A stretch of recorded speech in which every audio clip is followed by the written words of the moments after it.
With Yosh's last-minute cancellation, we invited the extraordinary SIgne Jungersted, CEO and founder of Group NAO, formerly director of Destination Development in Copenhagen, and also a Global All-Star alumni from 2019. Building on Yosh's remarks, SIgne will share the European perspective on the destination organization of the future, and specifically the critical importance of engaging with your local community. Please welcome SIgne.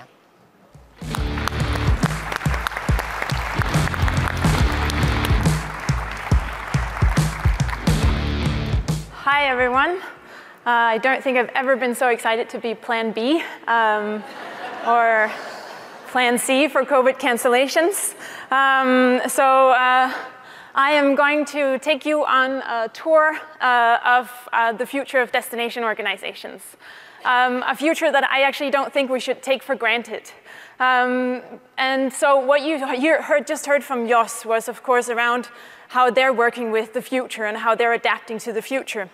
The core of their strategy, Perspective 2030 that he mentioned, is around the paradigm shift that we've seen in tourism over the past years. The major changes, the major shifts, this is not a new discussion, we've had it for many years. I was part of that discussion when I was lead strategist in Copenhagen, declaring the end of tourism and welcoming a new era of localhood. We heard it this morning from Chick Conley on this stage as well, talking about this massive change in tourism and the tourism sector and landscape. But you know what hasn't changed all that much? The destination organizations, the DMOs. Fundamentally, they're still the same. Of course, you're all thinking now, we've been through some changes, we've introduced some new areas of work and focus, we're really busy with what we do, but fundamentally, looking at the destination marketing or management organizations, there's not the massive change that we talk about in the landscape. And that's why I'm asking the question, are the destination organizations becoming the Kodaks of tourism? In 5 to 10 years, will we be the relics? Or will we be remade to last? So, starting off on a tough point here. But as you heard as well from Jos, they are also still discussing this marketing versus management. He said that's where we are. We're looking at shifting from promotion to management. Again, it's a discussion we've had for quite a few years. And I've been part of that discussion for many years as well, both within the DMO and outside the DMO.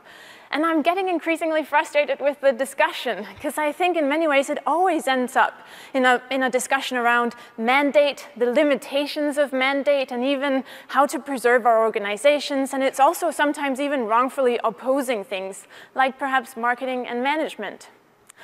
So I was actually honored to be Global All-Star speakers, both in 2019 and also in 2020 when it was virtual.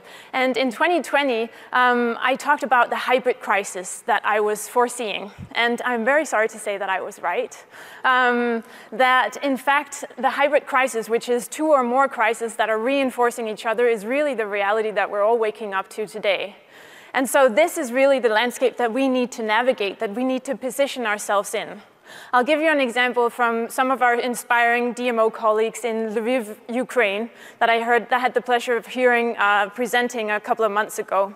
So, of course, with war on their doorstep, what they've done is they've completely pivoted. So they've changed their tourism information center into a hub for international journalists that are reporting on the war. And they've changed their welcoming services to be welcoming of their fellow Ukrainians that are fleeing other parts of the country, coming to Lviv, and they're accelerating how they can become part of the community, even in a wartime. And so I think this is really what we need to be discussing, not our mandate or our limitations of mandate, but our relevance and how we create value in the context of the landscape that we are part of. It's not an inside-in discussion, it's an outside-in discussion. And so it's really about social license. It's about your social license to operate in what you call a destination, but others calls home. And we've seen this happening over the years, pre-COVID, and now as travel returns, that our locals, our communities are reacting negatively to tourism because they perceive a negative impact on their quality of life. And you can agree or you can disagree with that. You can even want to argue against it. But my contention, what I say, is that your future as destination organizations rely on how you meaningfully and credibly engage in conversations with your local communities around this, around the future of tourism, and how you not only make tourism tolerable, something that they can accept, but actually make tourism that they also share their responsibility in and that they feel a co-ownership to. And so, of course, go do, right? That's the solution. But it's not as easy as it sounds, and I hear a lot of frustrations from many DMOs around this. We know this, we know we need to engage with our locals, but it's not easy. Either they're very, very negative to tourism and it becomes an argument, or otherwise, they just don't necessarily see the relevance of engaging in those discussions. And so there are many questions around how to meaningfully and credibly, as a destination organization, take upon this role. And that's why we launched the Time for Democracy project. So that's really a comprehensive study looking into citizen engagement and participatory practices across destinations in the world. And so we have a European version of the project where we have 22 European destinations led by us in Group NAO. And we're working with our good friends in Miles, who are leading the North American version with also 22 destinations that are really driving through this explorative study on understanding how can we actually meaningfully engage with our locals. And of course, we see that this is something that we know is important. When we ask European and North American DMOs, how important is resident engagement to your organization? 65% of the DMOs in Europe say it's important or it's very important, and it's 77% of the North American DMOs. At the same time, however, 13% of the North American DMOs are investing resources in regular resident sentiment research. And in Europe, it's 25%. But we also all think that it's going to be really important in the future. 79% in Europe and 78% in North America say that resident sentiment is going, or resident engagement is going to be really important to the future of their organizations. So that's what we need to dive in deeper. And so I brought 3 examples that I'm going to share with you. It's going to be really quick. But 3 examples of how I see different practices that have come out in the study so far. The full report will be out in November, and it will be public as well, so you can access a lot of the findings. But 3 examples of destinations that are really embracing and giving meaning, I would say, to community and to citizen engagement. So they will be these 3 themes: conversation continued, the value of volunteers, and finally, putting your money where your citizen's mouth is. But finally, first of all, conversation continued. So it's really great to see how more and more strategy processes have public consultations that are engaging with residents. But to build a long-term and meaningful connection with your community, you need to have an ongoing conversation around tourism and the role of tourism to your community. And so there's a lot happening in this space right now, not just within tourism. OECD has called it the deliberative wave of new democratic institutions and models. And so, but we don't actually see a lot of these permanent spaces for citizen dialogue within tourism. The best practice example, I would venture, is Barcelona. So Barcelona has established a tourism and city council where they have citizen and community representatives engaging in ongoing conversation around the city they want and the tourism that should support it and how that could look like. So they define research topics, they define working groups, and they make recommendations to the city council. They even make recommendations on how to spend up to 50% of the tourism tax revenue. So how to reinvest that in community projects that make sense to the citizens. Now, another thing that has come up as part of our research is actually the importance of volunteers and citizen engagement to a lot of the DMOs in Europe. So this is actually a core activity for several DMOs. Either they're the secretariat of greeter corps with local guides, or they are running their own volunteer program. So I included here a best practice example from the Danish city of Aarhus, where they have a volunteer program called Rethink, or Rethinker.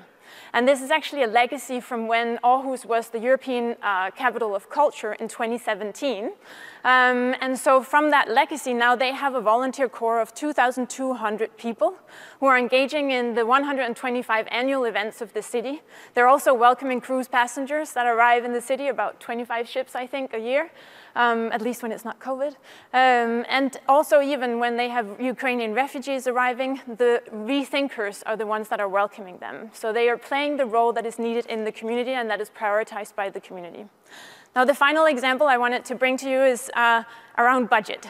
Because, of course, we're collecting a lot of input. Let's engage the community. Let's hear what they think. We're getting all their input. But accountability is also an output. And to create output, we need funding. We need money. And basically, it's about putting the money where your citizen's mouth is. And so we see a lot of participatory budgeting going on within government, city governments, not just in Europe, also in North America.